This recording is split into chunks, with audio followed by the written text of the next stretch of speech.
Bonjour, bienvenue à Vie et Miséricorde, c'est Ursule. On est le 15 août 2026. Alors je viens parler du repos du Seigneur, entrer dans le repos du Seigneur. Notre texte se trouve dans Ésaïe 28 au verset 12. Voilà ce qui est dit. C'est dit, il me disait, voici le repos, laissez reposer celui qui est fatigué. Voici le lieu du repos. Mais ils n'ont point voulu écouter. Et pour eux, la parole de l'Éternel sera précepte sur précepte, précepte sur précepte, règle sur règle, règle sur règle, un peu ici et un peu là, afin qu'en marchant il tombe à la renverse et se brise, afin qu'il soit enlacé et pris. Écoutez donc la parole de l'Éternel, mon cœur, vous qui dominez sur ce peuple de Jérusalem. Amen. Alors, tout ce que le Seigneur veut pour chacun d'entre nous, c'est que nous puissions entrer dans son repos. C'est quoi le repos? Il le définit ici. Il dit, laissez reposer celui qui est fatigué. Et on sait tous, n'est-ce pas, hein, que quand on est fatigué, on veut le repos. Souvent, on travaille longtemps debout et après, on veut juste s'asseoir pour prendre une petite pause.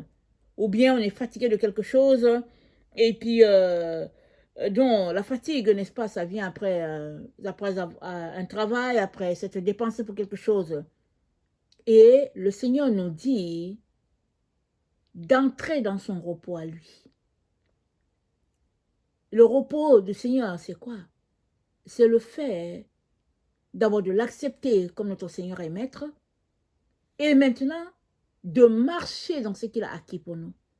Parce que c'est Jésus-Christ qui nous a délivrés du pouvoir de la mort. Même si aujourd'hui, on voit des gens encore qui quittent cette terre et on sait qu'elles sont parties, parmi ces gens-là, toutes les personnes qui ont expérimenté Dieu en lui donnant leur vie, n'est-ce pas, ils entrent dans le repos de Dieu. Quand ils quittent cette terre, ils s'en vont dans un endroit meilleur. Même si aujourd'hui, des gens, pour faire bonne face, font des blagues et puis disent que bon, à leur départ, ils s'en vont dans le repos. Les gens s'imaginent toutes sortes de situations. Toujours est-il que le repos de Dieu, c'est quelque chose de vrai. C'est pas quelque chose de fictif. C'est pas parce qu'on a dit, bon, moi j'ai fini mon séjour sur la terre, et puis à mes funérailles, j'aimerais que le culte soit comme ci et soit comme ça, et puis les gens sont là assis, ils se disent, ah ouais, mais c'est beau et tout. C'est pas ça qui va t'envoyer au ciel.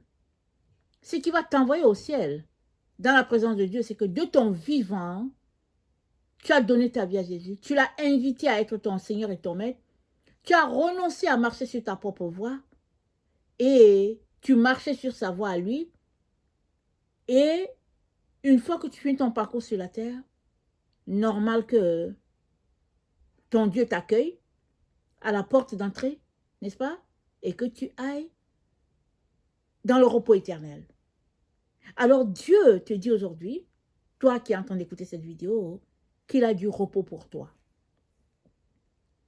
Et ce repos, c'est un repos éternel.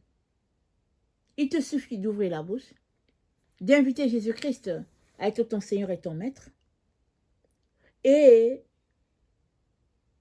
de lire la parole de Dieu, de prier, et le Seigneur va tout simplement te conduire à vivre tout ce que tu dois vivre sur cette terre jusqu'à te retrouver dans la présence de Dieu. Parce que le repos t'est acquis déjà à la croix par Jésus. Sa mort à lui t'a donné le repos éternel. Maintenant, c'est à toi de croire que c'est vrai et ça va se manifester chez toi. C'est comme le fait que tu acceptes que quelqu'un a fait ça pour toi et cette personne c'est Jésus, c'est ça qui fait la connexion avec toi comme enfant de Dieu. Parce que Jésus-Christ devient l'intermédiaire qui a payé pour toi. Voilà. Une fois que tu ouvres ta bouche pour inviter Jésus, alors tu entres dans le repos de Dieu. Maintenant, dans son repos, ne retourne pas à ces choses que tu faisais avant. Pose juste des pas de foi à chaque jour, laissant de côté les choses que Dieu n'aime pas, avançant dans ce que Dieu te propose, parce que le repos, n'est-ce pas, ça commence là. Le repos de Dieu pour toi commence à partir du moment où tu as donné ta vie à Jésus et que tu es en train de marcher avec lui, le repos commence là. Ça ne va pas commencer quand tu finis la vie sur cette terre et que tu t'en vas pour le paradis. Non, non, non. Le repos commence à partir du moment où tu as donné ta vie à Jésus sur la terre. Voilà, le repos commence. Et dans Hébreux 4, au verset 3, c'est dit, pour nous qui avons cru, nous entrons dans le repos, selon qu'il dit, je jurai dans ma colère, ils n'entreront pas dans mon repos. Il dit cela parce que, pardon, il dit cela, quoique ses œuvres eussent été achevées depuis la création du monde. Amen. Donc, Israël, dans le désert, avait la tête dure. Elle ne voulait pas obéir à Dieu. Dieu les a fait sortir d'Égypte pour les faire entrer dans la terre promise. C'est ça qu'il avait pour eux. Mais eux, ils se sont entêtés, si bien que plusieurs ne sont pas entrés dans la terre promise. C'est leurs enfants qui sont entrés. Ceux-là qui avaient moins de 20 ans ont pu entrer dans la terre promise avec Josué. Mais ceux qui se sont rebellés dans le désert ne sont pas entrés. Et c'est de là que Dieu s'est mis en colère contre eux parce qu'ils ont refusé d'exercer la foi devant les géants. Ils se sont comportés en poltrons devant les géants. Or, Dieu leur a dit qu'il allait combattre avec eux et qu'ils allaient anéantir les géants. Mais la peur leur a donné d'opposer Dieu et dans sa colère, Dieu a dit, ceux-là ne vont pas entrer dans mon repos. Parce que ils ont méprisé Dieu. Ils n'ont pas cru que Dieu était capable d'anéantir les géants. C'est l'exemple ici de David et de Goliath. David était un jeune enfant, un jeune peut-être adolescent, ou bien un jeune adulte. Mais devant Goliath, il ne s'est pas considéré comme petit. Il a juste dit, quel est cet incirconcis qui parle ainsi de mon Dieu? Il a éliminé l'incirconcis juste avec sa fronde. Alors que tout Israël était là, apeuré devant l'incirconcis, comme on dit. David, lui, il a gagné le combat à cause de la foi qu'il a mis en Dieu. Il a dit, je viens contre toi au nom de l'Éternel des armées. Il n'a pas dit à Goliath, je viens contre toi en mon propre nom, ou bien au nom de ceux-là qui sont assis ici, que tu as insulté. Non, non. Il a dit à Goliath, je viens contre toi, au nom de l'Éternel des armées célestes. C'est ça, entrer dans le repos de Dieu. Quand tu es devant une situation et que tu ne sais pas quoi faire et que tu ne peux rien faire, alors ta foi repose sur Dieu. Dieu va le faire pour toi. C'est ça le repos de Dieu. Le repos de Dieu consiste non pas à ce que toi, tu ailles te battre, n'est-ce pas, et que tu ailles, n'est-ce pas, brandir ton étendard et puis tes badges de victoire et tout. Non, non, non. Le repos vient quand tu regardes ta situation, tu dis, compliqué, complexe, Seigneur, je compte sur toi. Et c'est là que tu entres dans le repos de Dieu. Amen. Et c'est ça que Dieu veut pour chacun d'entre nous. Alléluia. Et c'est dit,